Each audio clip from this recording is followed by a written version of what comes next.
गृहस्थ और विरक्त की चेष्टाएं अलग होती हैं। निवृत्ति परक चेष्टा और प्रवृत्ति परक चेष्टा, बस ये ध्यान रखना है। निवृत्ति परक चेष्टा से कोई भी ऐसी सिद्धि नहीं जो आ न जाए।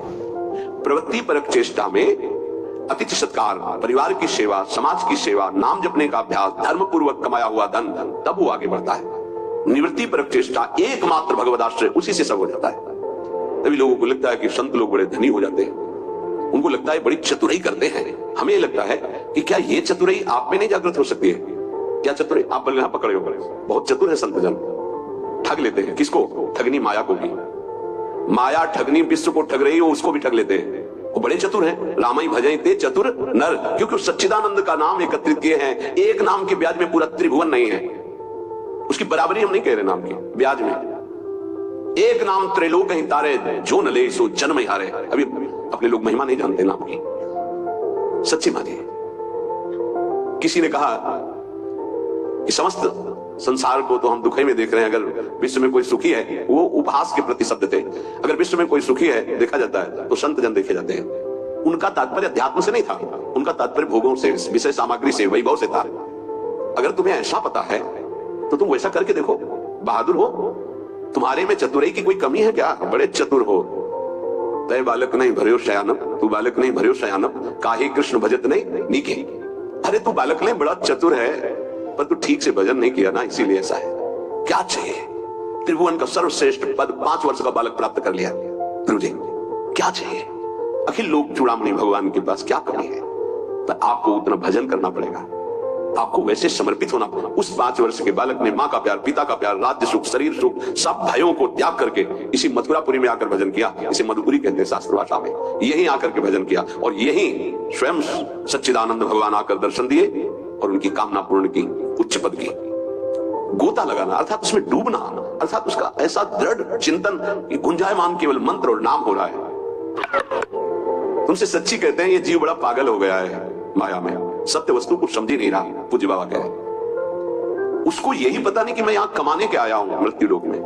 पागलों की तरह घूम रहा है, कभी ये बटोर रहा है, कभी वो बटोर रहा है। उसका लक्ष्य नहीं पता चल रहा कि तू आया क्या लेने यहां है, क्या कमाई करने आया है, उसको समझ में नहीं आ रहा। कई बार कहा ऐसा कमाई और ऐसे देश में कौन रहना पसंद करेगा? किसी भी देश में अगर ऐसी पद्धति हो कि आप यहां आइए, आपको घर, मकान, भोग सामग्री सब मिलेगी, बहुत ध्यान से सुनिए।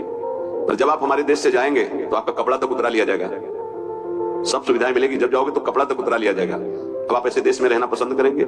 ऐसे देश की कमाई पसंद करेंगे?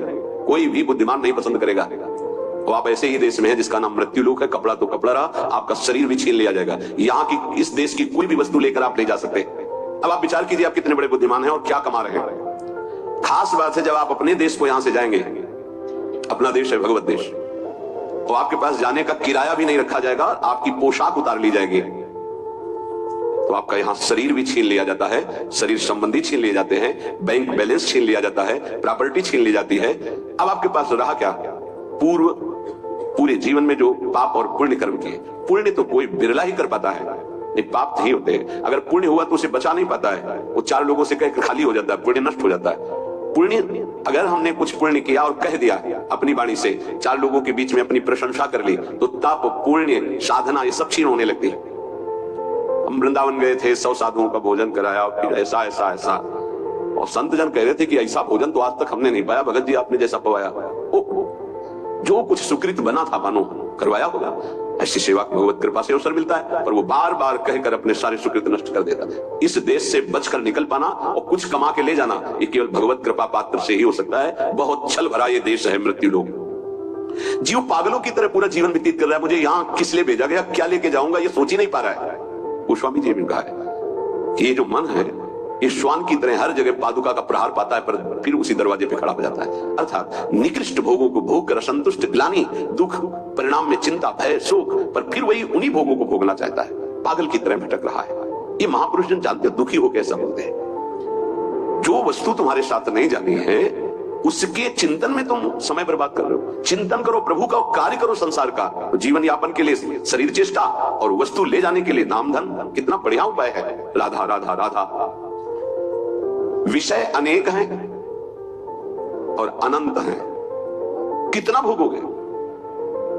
भोगते भोगते मर गए, फिर जन्म हुआ, फिर भोगते भोगते मर जाएंगे, कुछ हाथ नहीं लगेगा। बड़ा विचित्र खेल है, बड़ा विचित्र खेल। भगवान की असीम कृपा है, जिनको भोगों से विरक्ति मिल गई है या जबरदस्ती बचे हुए, बिनु अवसर भयते राजोई, चतुर्थ ब्रह्मचारी का लक्षण है। बिनु अवसर, अवसर नहीं मिला, और भयभीत है इसलिए वो नहीं भोग रहा, तो बिनु अवसर भयते राजोई, ये चौथे लोग। उत्तम तो उत्तम के बस असमनवाही, सपने हुआन पुरुष जगनाई, अपने प्रीतम प्रभु के सिवा स्वप्न में किसी और को। कितना भोगोगे, अनंत विषय। कल एक भगत बड़ा मस्त, सब हंस रहे थे लेकिन कोई फर्क उसको नहीं था, गंभीर मुद्रा में बैठा। उसने कहा हमने ठाना है 1.25 घंटा नाम जब करता हूँ और बढ़ाऊंगा, सत्संग आपका सुनता हूँ, पर 1 लाख सुंदरी स्त्रियां चाहिए मुझे। हमारे तो होश उड़ गए थे कि ऐसा प्रश्न करता आया, भगवान ने भेजा। पर अपने को सबका आदर और दुलार, मेरी लाडली जो ऐसी है, करुणा करुदार, नहीं तो 1 सेकंड में कि आप कृपया बाहर होइए, यहाँ कोई भगवत चर्चा कीजिए। लेकिन अच्छा पॉइंट ये था कि वो नाम जब करता था उसके अंदर आशा थी। देखो वासना की कितनी भूख बड़ी हुई, पर वो बहुत गंभीर, ऐसा नहीं कि कोई देखने सुनने लायक हो, वो बहुत बड़ी गंभीरता से कह रहा था कि मैं 1 लोक प्राप्त करना चाहता हूँ, उसका सम्राट बनना चाहता हूँ, और 1 लाख सुंदरी स्त्रियां। वो नहीं बोल रहा है, उसका भोलापन है, अज्ञान जिसे कहते हैं। वासना इतनी बड़ी हुई कि उसको लग रहा है अगर ऐसा हो गया तो मैं बड़ा सुखी हो जाऊंगा। भागवत में चरित्र है चित्रकेतु राजा का, पढ़ करके देख लेना, श्री शुकाचार्य जी वर्णन कर रहे हैं। उनके 1 करोड़ रानियां थी। क्या परिणाम में क्या जरा देखना, पढ़ना। निराश, हताश, उदास होकर ऋषियों के पैर पकड़कर तब वो अनंत भगवान की उपासना मिली और भगवान का साक्षात्कार किया, अनंत शेष भगवान संकर्षण का। और वो बहुत सावधानी का विषय होता है। ऋषियों की कृपा हुई, पद मिला, भगवान संकर्षण ने विमान में बैठ के भगवान शंकर के पास गए। विमान जहां सनकादि जो है अपने श्री चरणों से नंगे पैर चल कर जाते हैं और प्रणाम करके नीचे बैठ करके सत्संग करते हैं महादेव जी से, वो सब बैठे हुए भी थे। वो सीधे विमान से ही गए, विमान में बैठे आकाशचारी विमान में।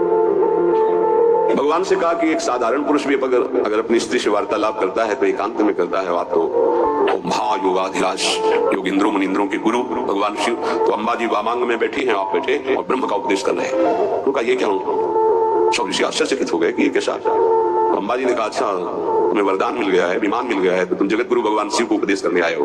तो आसुरी प्रवृत्ति तुम्हारी बढ़ रही है, तो इसका शासन करने के लिए तुम्हें दंड विधान चाहिए। प्रभु तो करुणा में है, कुछ बोलेंगे नहीं, इसलिए हम तुम्हें शाप देते, जाओ असुर भाव को प्राप्त करो। वही वृत्तासुर के रूप में प्रकट हुए।